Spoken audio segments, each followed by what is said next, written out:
those Eminem numbers are suspicious. Elaborate. Right? Now, let's be real here, right? Yes, there's been discussions around this album.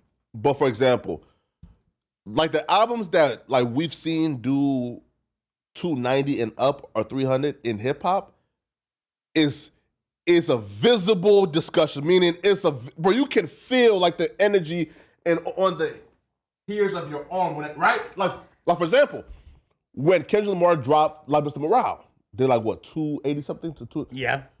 There was a visible energy that swept through hip hop that like you could feel the hairs on your arm stick up. When Drake and 21 dropped Her Loss, right? Like you could feel the energy, right? When, for example, Travis Scott dropped, right? Mm-hmm. When SZA dropped, and you could feel the visible energy, like kind of like just like reverberating throughout the entire culture, and you couldn't ignore it. Can I make a point real quick? This album could be ignored. I feel like this exact thing that you're saying is happening in like the Midwest. Okay. Boom. Watch this. Right. Watch this. Okay, gotcha. Watch this. Yeah, I got you, Mikey. Let me ask you. Yeah. So when Burna Boy drops an album, Yeah. okay, Sure. is there a visible energy within hip hop culture? But like he's not hip hop though. Right. Like at all. Okay. Right? I just that's a simple question. But though. This is a trial. This is a yes or no question. Yeah, sure, right? Here. But though, when he drops though, right, there's a reverberation in Afrobeats culture. That's not what I asked you. Sure, right, That's sure. not what I asked you. Sure, right? Sure, right. So the hip hop culture, we don't even feel it because he's Afrobeats, right? But guess what though? So America doesn't have the metric yet to gauge the true first week sales of an Afrobeats artist because the Afrobeats artist. Okay. So let's not talk about Afrobeats then, Okay. because, however, we both know the answer to my question was a simple no. No. And doesn't make an impact beyond the scope of hip hop. Yes. Yes, of course. Okay. But Eminem is a hip hop artist. Oh, okay, but Yeah. yes, Eminem. So you already see where I'm going with this. Of course. Okay, and the next example would have been Taylor Swift, Bad Bunny, and so on, right? Sure, but that's not like a hip hop artist though. Absolutely not. However, Eminem's audience transcends hip hop culture by a significant margin. In fact, you can't really look at him and judge him under the same barometers you do regular hip hop artists.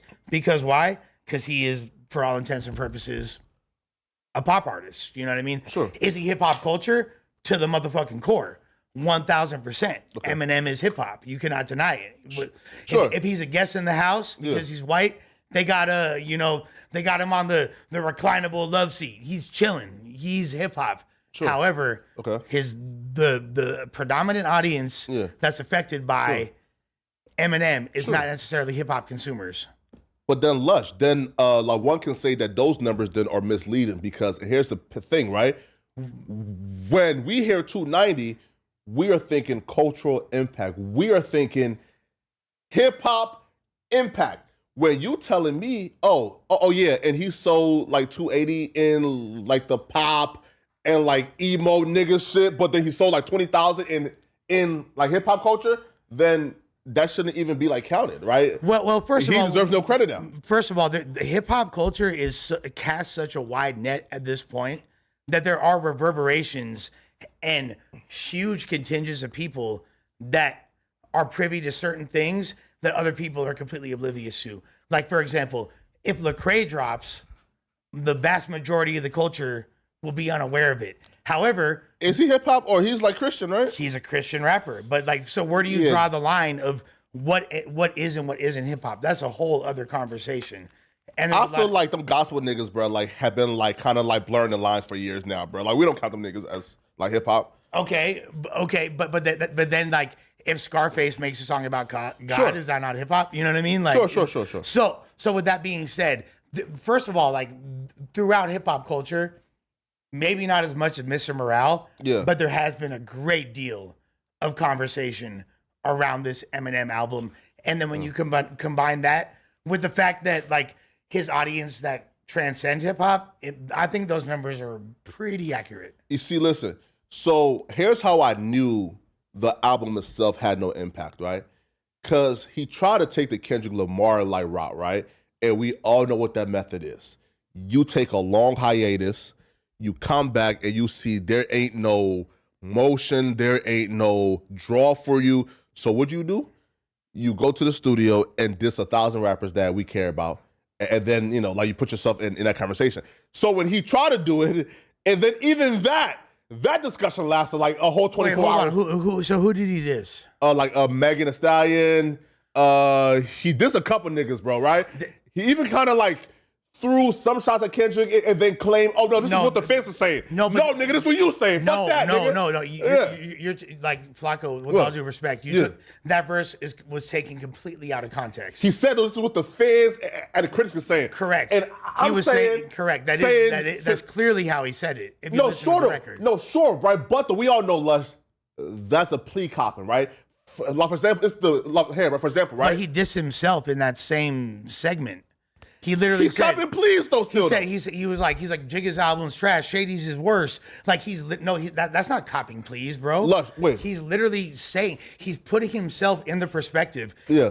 It doesn't take like a super analytical hip hop mind to discern that fact. It was clear. It's plea copping. How is that plea copping? He's not. That's not copping pleas. He was telling what the average hip hop consumer says and what he faces. The type of scrutiny he's faced, how he's not held to the same standard of people that are significantly not as skilled or lyrically adept as he is. Okay. But why is he scrutinized under such a microscope and somebody that's doing significantly less creative or impressive things getting all the trophies? That's kind of that's the point he was making. No. And it wasn't just mutually exclusive to him. In fact, all the people that he mentioned in that context, the Kendrick, the Hope, that he was actually giving them props because those are the people that he respects as lyricists. Sure. And do you feel like he belongs, here's another discussion, right? Do you feel like he belongs in that category with the Hoes and Kendricks? Yes.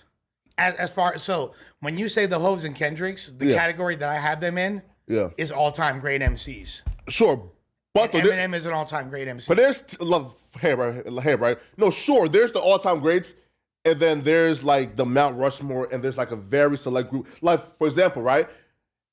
An all-time great MC to me is like we can say that Lil Wayne is an all-time great MC. Yes. Ab-Soul is an all-time great MC, right? Okay, sorry, but wait. Ab-Soul is one of the most skilled. I wouldn't say he's an all-time great MC, but like Wayne, right? Cool. Yeah. But Wayne is for sure out the inner circle of the J Electronicas, the Biggies, the Jay-Z's. Yeah. Right? Yeah. So, and I would say that after this year, after we've seen the lyrical like demolition that we've seen of Drake, and just how strategic, how crafty Kendrick is, he's for sure in that inner circle of all-time great MCs now, of the bigs, the Jay-Z's, the Nas. He already was, in my opinion. Facts, though. And Eminem isn't in that inner circle. Yes, he is. How? Because of his lyrical contributions. Because of the simple fact, are we negating history? Because if we're not going to put Eminem on that list, then are we putting Big L, Big Pun, Rakim, all of his predecessors that were considerably more skilled than a lot of the artists that might be on that list? You know what I mean? But as a matter of fact, like, look, I said this the other day.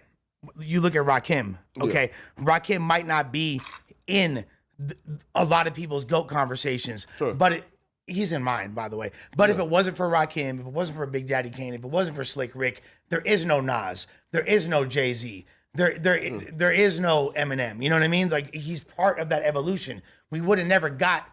In fact, Kendrick himself said, of course, one of his primary influences was Eminem. So, like, regardless, the fact that we're analyzing the album of a 50-year-old man that's been a multi-millionaire for over 25 years at this point, and he's still making music and inserting himself in the conversation, is a testament in it of itself of his like longevity and greatness. Now, at first were people kind of like giving him more props because he was white to the open doors for him?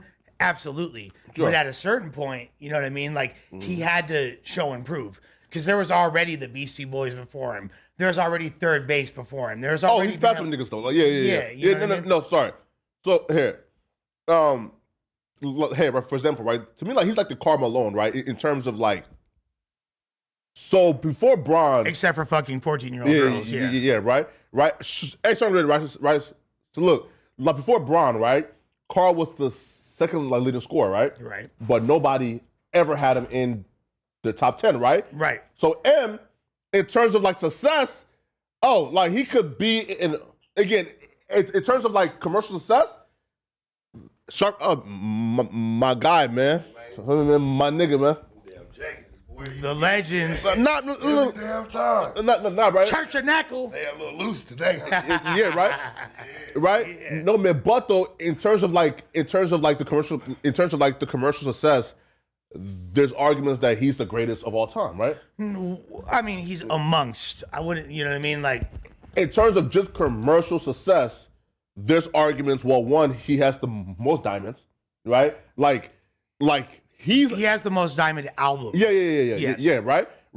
So there's this, right. So like in terms of like the stats and the numbers, he's for sure in that conversation. But I'm saying in terms of like putting like himself in the MC conversation with a Kendrick and Jay-Z. So the MC, for his run from 1997 to 2004 solidified him in the MC conversation. He was an all-time great. But the MCs though like don't respect him though. Yes, they do. What MCs don't respect him? Well, Cassidy said that he ain't shit. I mean, so come on. First of all, that's one of many. Yeah. One of many. But that's a big one though. Like Cassidy is a big one though. Shouts to Cassidy and Cassidy. Shouts to the hustler. Yeah. You know, he's a lyrical goat. Oh, however, I've heard Cassidy give Eminem props, and Cassidy also thinks that he's won over 5,000 battles and lost 0. And plus, like, you ain't a big dog unless big dog's coming for you. You know what I'm saying? It wouldn't even make any sense to even be put in that conversation, right? Yeah. Cassidy knows that Eminem is a lyrical goat. I don't think anybody would try to make, and when I say a lyrical goat, notice I'm not saying the lyrical goat, because I don't think he's the greatest of all time. I don't think he, Lush, right? Isn't there though like for example, isn't there like a limit like here, for example, right? Like when we say like one of the goats, we have to have like a limit, right? Is it top 3, top 4, top 5, top 10? Because if we're just like, for example, right? Well, Cole is one of the GOATs then, right? But obviously he's not top 10 though. No, but one of the GOATs I would say is like, you could be damn What, near top 20? Yeah. Hell nah, come on, like, bro. Hell nah, bro. Hip hop culture has existed for over 50 years, bro. Sure. You're talking about. And basketball has, wait though. And basketball has also been here for like 50 years, right? Over 75. Yeah, right? And we have to like say, yo, bro, listen, man, like this is like a top 10 or top 5, bro. Like we can't say, yo, if you number 30, you part of the GOATs. No, bro. I mean, like, yes, you can because you're amongst the greatest of all time. Yeah, like. It's a very arbitrary cutoff point that someone would have to find. Like, as far as what defines that level of greatness, and I think that's a very subjective opinion within the individual. But as a culture, there's nobody that would say that Eminem is not, quote unquote, an all-time great. He is amongst the all-time greats. For sure. Look, right? Lush 100%. Right? I ain't the biggest Eminem fan, Me neither. bro, at all. But you can't ignore his upbringing. Like, you got to think about some of the people that he's worked with. He's worked with other GOATs that were on their way up, Dre being one of the top. Yeah. You know what I'm saying? Like, you just can't ignore Eminem's resume, hate him or love him. You know what I mean? And if you say Cassidy says he's not one of the lyrical GOATs, well, but Rakim said he was, Jay-Z said he was, Nas said he was. Yeah. In fact, like, hey, matter of fact, how many people you think wrote any bars for Nas? I'm just gonna say some shit. People gonna fucking say what they say. Guess what? Listen to the song "Carry the Cross." I think it's on the Godson album by Nas. You feel me? Produced by Eminem. And listen to that hook. And I'm gonna go on a limb and say Eminem wrote a hook for Nas that Nas rapped. Here, like hooks don't count though, right? Like hooks and melodies like don't count. I'm not saying I'm not trying to take away from Nasir Jones. What I'm trying to do is add credence to the argument that Eminem is respected by everybody.